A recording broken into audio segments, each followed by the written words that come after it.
Dawn on May 10, 1940. The first glider-borne assault in history was conducted by German combat engineers against the world's strongest fortress at Eben Emael in Belgium. Despite installing powerful guns and heavy armor, the Belgians neglected to build adequate defenses on the roof of the fortress. It was there that just 9 flimsy fabric-covered gliders landed and disgorged 71 highly trained German paratroopers who attacked the gun emplacements. The armored cupolas were destroyed by using a new type of explosive in the form of hollow charge weapons. In less than 30 minutes, the commanding gun emplacements of Fort Eben Emael were neutralized.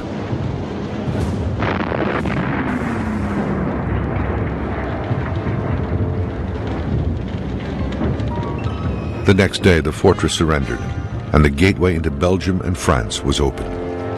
The fall of what was to have been an unbeatable fortress caused a disaster for Belgium for the second time in a generation. The Belgians had built Fort Eben Emael after their struggle against Germany during World War I. In 1914, Belgium had faced a German army 10 times the size of her own. Against such overwhelming odds, Belgium's only defense had been her neutrality and a line of forts along her eastern frontier protecting the cities of Antwerp and Liège. The German General Staff under Count Alfred von Schlieffen had long planned a major offensive on France by storming through Belgium. On August 4, 1914, the Germans finally invaded Belgium, violating her neutrality. The invaders then began to destroy the Liège forts that stood in their path to France. The Liège forts were of massive concrete, steel, and brick construction and were armed with rapid-firing guns in armored cupolas. Each was set low in the ground with wide fields of fire in all directions. The forts were expected to hold under siege from most types of artillery.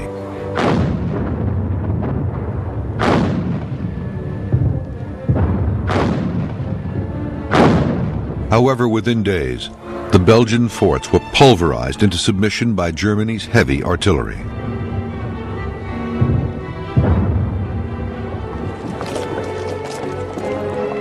The remnants of the Belgian army and thousands of refugees headed west. By October 1914, only a tiny strip of the country remained in Belgian hands.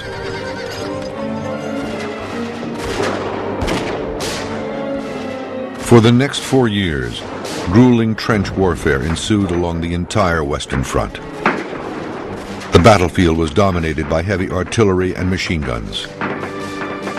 The Belgian army put up a heroic defense, holding on to the sliver of Belgian territory between the Isère River and the French border.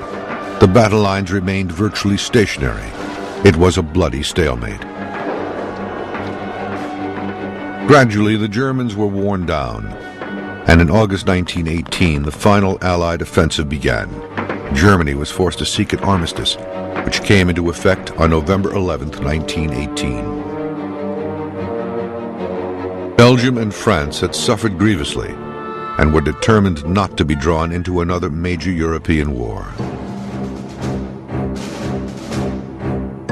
During the 1930s, France built an extensive line of fortifications stretching 200 miles along its eastern border, from Switzerland to the Ardennes forest. This was designed to deter another invasion from Germany. Each of the largest fortresses had a garrison of about 1,200 men and supplies for up to 3 months underground. Named after the French war minister, the Maginot Line did not extend along the frontier with neutral Belgium.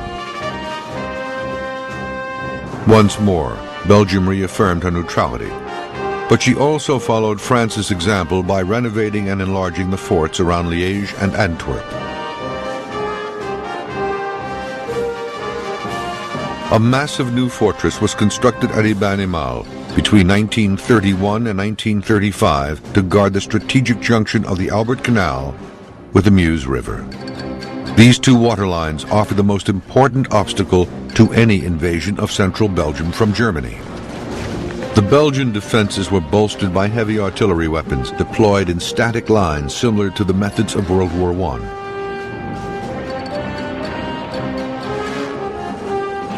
This time, Belgium was prepared for an invasion by Germany.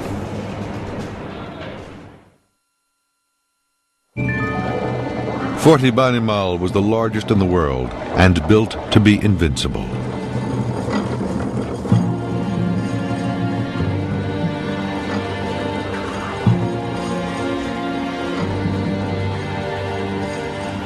It was built along the western bank of the newly constructed Albert Canal.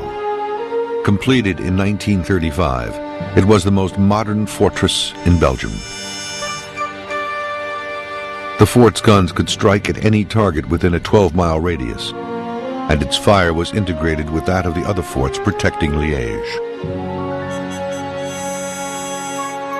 In the event of an attack, each fort was able to provide supporting fire to another within the chain.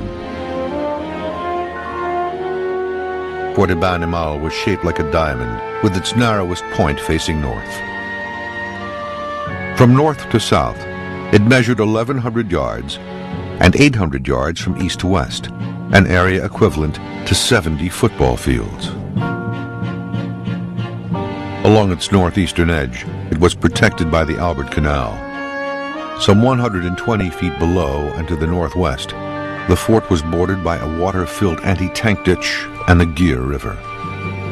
To the south, the fort was protected by a 30-foot-wide anti-tank ditch that was 20 feet deep. The ditch connected a series of fortified blockhouses. These were surmounted by observation domes. Each of these blockhouses was armed with 60mm anti-tank cannons and machine guns to cover all avenues of approach. There was only one entrance into Fort Eben Emael. It was known as Block 1. Like the other blockhouses, it incorporated an observation dome, machine gun ports, and a 60mm anti-tank cannon. On top of the fortress were the main weapon systems.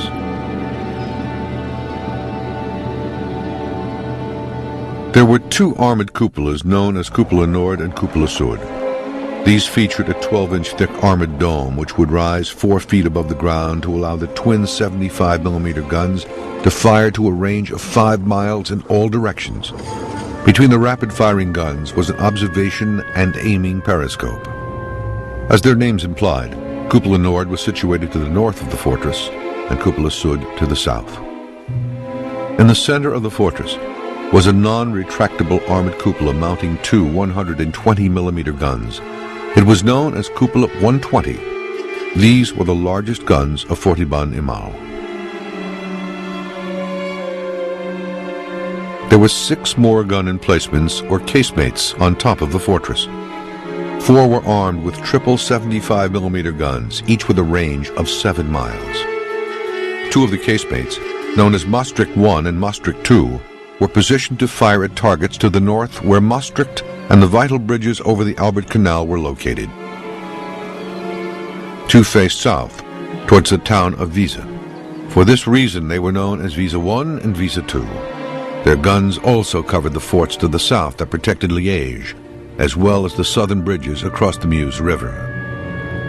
The final 2 casemates on top of the fortress were Mi Nord and Mi Sud. They got their names from the fact they were armed only with mitrailleuses or machine guns. Their purpose was to protect the other gun emplacements from infantry attack in what was thought to be the unlikely event that attacking troops managed to get on top of the fortress. In addition, there were 2 blockhouses, Canal Sud and Canal Nord, on the banks of the Albert Canal. These 2 emplacements dominated any approach by boat or foot along the canal for hundreds of yards.